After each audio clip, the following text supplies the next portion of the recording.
Monsieur Thierry Meyssan, vous êtes écrivain et journaliste français. Je vous remercie infiniment d'avoir eu la gentillesse d'accorder cet entretien à la radio francophone iranienne. Monsieur Meyssan, j'indique à nos auditeurs que vous vous trouvez actuellement à Damas, capitale syrienne. Monsieur Meyssan, pourriez-vous nous faire votre analyse de ce qui se passe actuellement en Syrie, s'il vous plaît? Les accords qui avaient été envisagés par les États-Unis et la Russie en juin de l'année dernière sont progressivement en train de se mettre en place. Donc on a assisté à la fin de l'année dernière au nettoyage du système US, puisque les gens qui étaient opposés à la paix, David Petraeus ou Hillary Clinton, ont été remerciés. Puis on a vu l'émir de Qatar qui a été destitué. En fait, il a abdiqué, mais il a abdiqué sous la contrainte. Et on a vu les Britanniques et les Français se retirer militairement du pays. Donc aujourd'hui, il ne reste que la Turquie et l'Arabie Saoudite qui poursuivent le combat.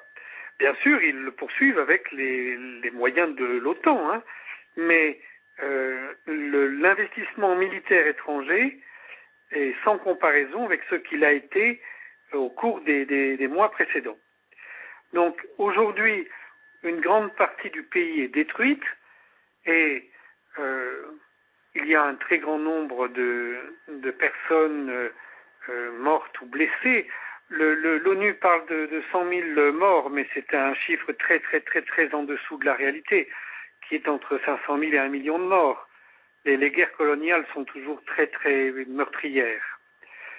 Mais le pays est en train de reprendre espoir, puisque le nombre de djihadistes qui arrivent encore en Syrie pour renverser le régime est en nette diminution. Monsieur Meyssan, mais vous dites maintenant, c'est uniquement en fait de la Turquie et l'Arabie Saoudite qui continuent en fait d'apporter leur soutien à ces rebelles extrémistes, bien sûr avec les moyens de l'OTAN, mais s'agissant des États-Unis également, Monsieur Meyssan, Barack Obama vient de débloquer une aide de 195 millions de dollars pour les rebelles syriens. Oui, mais alors d'abord, les fonds qui ont été débloqués par les États-Unis, s'ils arrivent dans la région, ce qui n'est pas sûr, visent à aider les réfugiés qui se trouvent dans les pays limitrophes et non pas à faire la guerre à l'intérieur.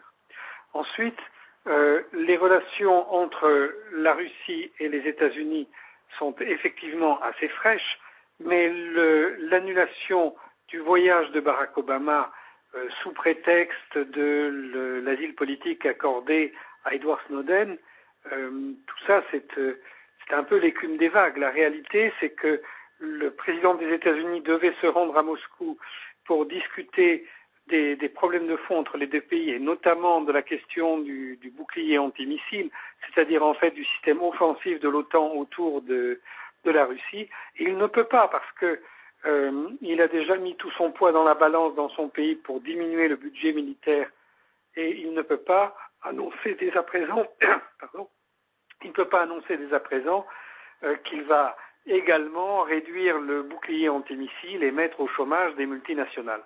Donc il a saisi la première occasion venue pour se dérober à la confrontation. En fait, les négociations entre la Russie et les États-Unis continuent et il devrait y avoir dans les prochains jours des rencontres entre les ministres des Affaires étrangères et les ministres de la Défense. Sur le terrain, vous savez, il y a des combats qui se poursuivent. Pensez-vous qu'il y a vraiment une solution militaire des deux côtés, que ce soit du côté du gouvernement ou bien du côté des rebelles? Est-ce qu'il y a vraiment une issue militaire à ce problème, à cette crise?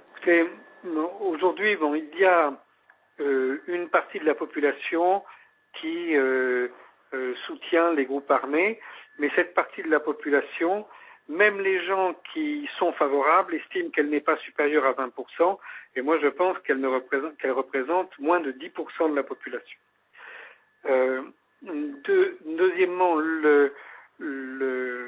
du côté du gouvernement, le soutien populaire qu'il reçoit est très important. Alors, il faut se dire que pendant toute guerre, la grande majorité de la population attend de savoir dans quel sens le vent va tourner. Pendant la Deuxième Guerre mondiale, en France, 80% des Français étaient pendus à leur poste en train d'écouter les informations pour savoir quel côté ils allaient soutenir. Et jusqu'à la fin, ils se sont abstenus de participer au combat. Il n'y a que très peu de Français qui ont participé au combat. Bien, ici, c'est pareil. La plupart des Syriens se sont tenus en réserve. Comme la majorité des Syriens sont sunnites, ils ont considéré que si les groupes armés djihadistes triomphaient, après tout, on ferait avec. Mais maintenant qu'il est clair que jamais le gouvernement ne va s'effondrer, mais qu'au contraire, Bachar el-Assad va rester au pouvoir, qui va se représenter aux élections, que très certainement il les gagnera, eh bien, tous ceux qui étaient hésitants se rapprochent progressivement du gouvernement. Donc, aujourd'hui, le soutien à Bachar el-Assad est à nouveau majoritaire dans le pays. Et la solution militaire, bien entendu, elle existe pour le gouvernement syrien, comme elle a existé en Europe à la fin de la Seconde Guerre mondiale. La comparaison est excessivement juste parce que c'est bien une guerre d'agression, ça n'est pas du tout une révolution.